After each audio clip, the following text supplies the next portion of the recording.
शहर के एक छोटे से मोहल्ले में रहने वाली नैना अपने माता पिता की इकलौती बेटी थी। वह बहुत ही सीधी साधी और समझदार लड़की थी।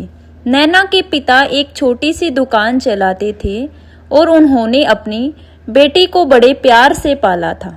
नैना का सपना था कि उसकी शादी ऐसे लड़के से हो जो उसे समझे, उसका सम्मान करे और हर दुख सुख में उसका साथ दे। कुछ समय बाद नैना की शादी अमित नाम के एक लड़के से तय हुई। अमित देखने में अच्छा था, नौकरी भी ठीक थी और उसके परिवार की भी समाज में अच्छी इज्जत थी। शादी से पहले अमित नैना से फोन पर खूब बातें करता था। वह कहता था, नैना मैं तुम्हें बहुत खुश रखूंगा, तुम्हें कभी किसी चीज की कमी नहीं होने दूंगा। नैना ने भी उनकी बातों पर विश्वास करने लगी। उसे लगा कि शायद उसे अपना जीवन साथी मिल गया है। लेकिन नैना को क्या पता था कि शादी के बाद वही प्यार धीरे धीरे शक में बदलने वाला था। शादी के बाद बदला अमित। शादी के शुरुआती कुछ दिन बहुत अच्छे रहे। अमित नैना का बहुत ख्याल रखता था, लेकिन धीरे धीरे उसके व्यवहार में बदलाव आने लगा। एक दिन नैना अपने मायके से आई, अपनी सहेली पूजा से फोन पर बात कर रही थी। अमित ने पूछा, किससे बात कर रही हो? नैना ने मुस्कुराकर कहा, पूजा से, मेरी स्कूल की दोस्त है। अमित ने फोन की तरफ देखते हुए कहा, इतनी देर तक क्या बात कर रही थी? नैना ने कहा, बस ऐसे ही बहुत दिनों बाद बात हुई थी। अमित चुप हो गया। नैना ने सोचा शायद वह थका हुआ है। लेकिन कुछ दिनों बाद यही बात रोज होने लगी। किसका फोन था? किससे बात कर रही थी? तुम्हें इतने मैसेज कौन करता है? आज बाजार में किससे बात कर रही थी?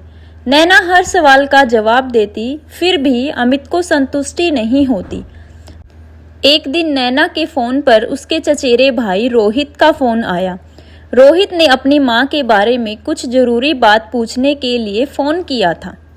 नैना ने सामान्य तरीके से उससे बात की, लेकिन अमित ने फोन रखते ही पूछा, रोहित कौन है? नैना ने कहा, मेरा भाई है। अमित बोला, भाई है तो इतनी देर तक बात करने की क्या जरूरत थी? नैना हैरान रह गई। अमित, वह मेरे मामा का बेटा है, बचपन से भाई जैसा है। लेकिन अमित का शक कम नहीं हुआ। उस दिन पहली बार नैना को महसूस हुआ कि उसके पति को उस पर भरोसा नहीं है। हर बात पर पूछताछ। धीरे धीरे अमित ने नैना के लिए कई तरह के नियम बना दिए। वह बिना बताए मायके नहीं जा सकती थी, सहेलियों से ज्यादा बात नहीं कर सकती थी, फोन पर पासवर्ड नहीं लगा सकती थी।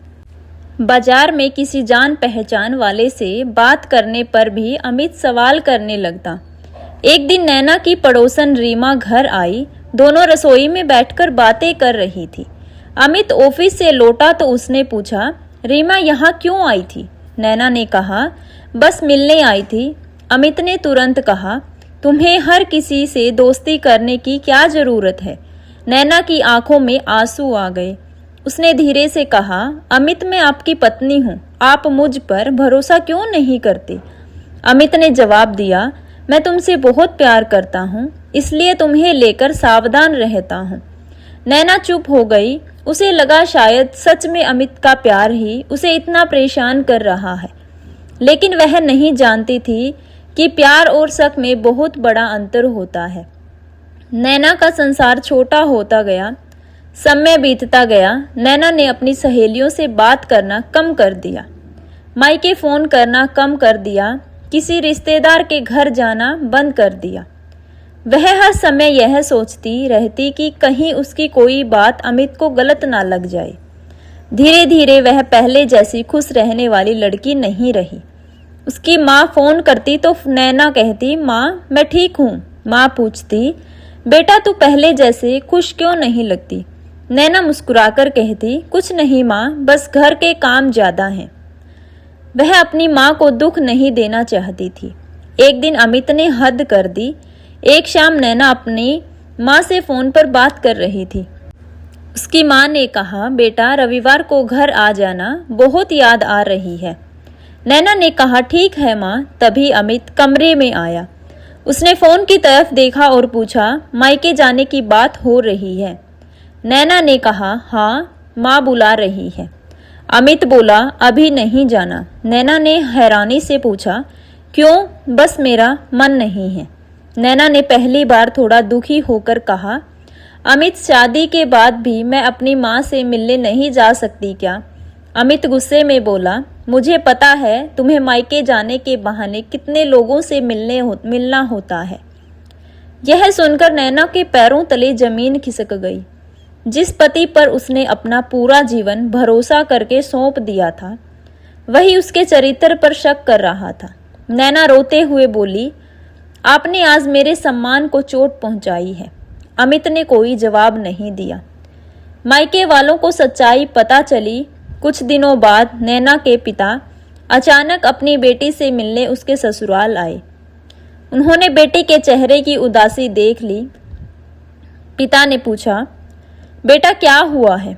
नैना ने पहले तो कुछ नहीं कहा, लेकिन पिता के सामने उसकी आंखों से आंसू निकल पड़े। उसने सारी बात बता दी। पिता ने बेटी के सिर पर हाथ रखते हुए कहा, बेटी, शादी निभाना अच्छी बात है, लेकिन अपनी इज्जत और मानसिक शांति खोकर नहीं। नैना ने कहा, पापा, मैं अमित को छोड़ना नहीं चाहती। मैं बस चाहती हूँ कि वह मुझ पर भरोसा करे।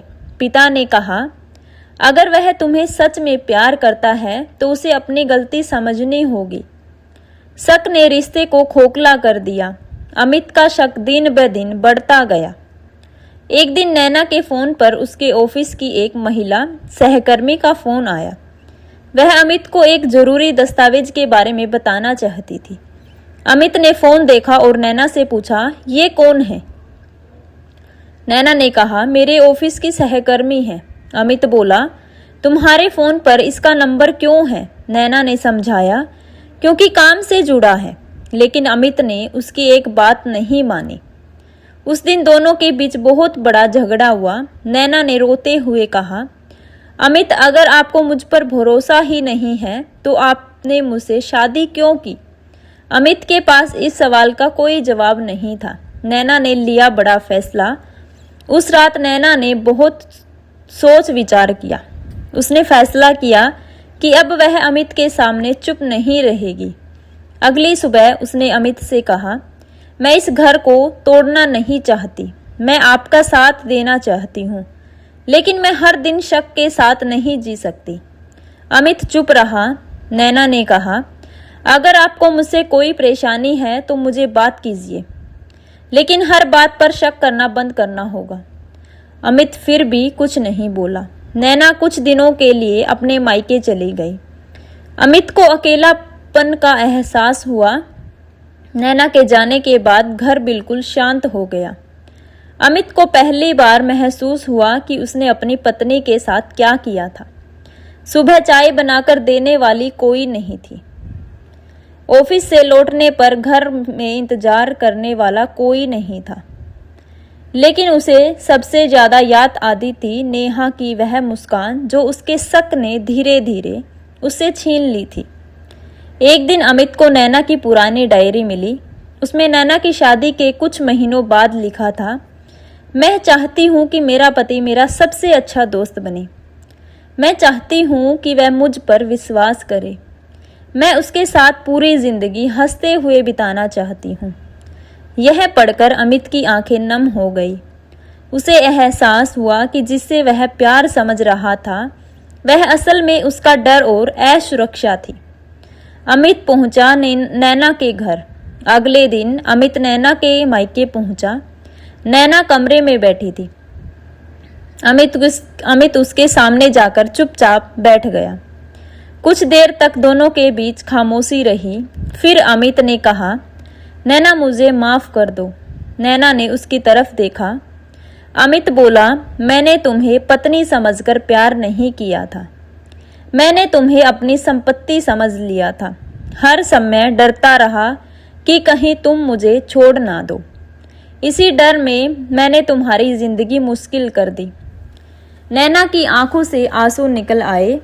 अमित ने कहा, मुझे तुम्हारे चरित्र पर शक करने का कोई अधिकार नहीं था। नैना ने कहा, गलती सिर्फ शक करने की नहीं थी, गलती यह थी कि आपने कभी मेरी बात पर भरोसा करने की कोशिश ही नहीं की। अमित ने सिर झुका लिया। नैना ने तुरंत वापस जाने का फैसला नहीं किया। उसने कहा, मैं आपके साथ वापस जाना चाहती हूँ, लेकिन एक शर्त के साथ। अमित ने पूछा, क्या? नैना बोली, अब हमारे रिश्ते में शक नहीं, विश्वास होगा। अगर किसी बात से आपको परेशानी होगी तो आप मुझसे बात करेंगे, मुझे सवालों के कटघरे में खड़ा नहीं करेंगे। अमित ने हामी भर दी। दोनों ने परिवार के बड़ों की मौजूदगी में बैठकर अपने रिश्ते को फिर से शुरू करने का फैसला किया। अमित ने भी समझा कि केवल माफी मांगना काफी नहीं होता, व्यवहार बदलना भी जरूरी होता है। धीरे धीरे उसने नैना पर भरोसा करना शुरू किया। नैना भी धीरे धीरे अपने पुराने आत्मविश्वास में लौटने लगी। कुछ महीनों बाद घर में फिर वही हंसी सुनाई देने लगी। तो दोस्तों, इस कहानी से आपको ये सीख मिलती है कि कई रिश्ते किसी तीसरे इंसान की वजह से नहीं टूटते, वे शक, गलतफहमी और अविश्वास की वजह से टूटते हैं। पति पत्नी का रिश्ता अधिकार से नहीं बल्कि भरोसे से मजबूत होता है।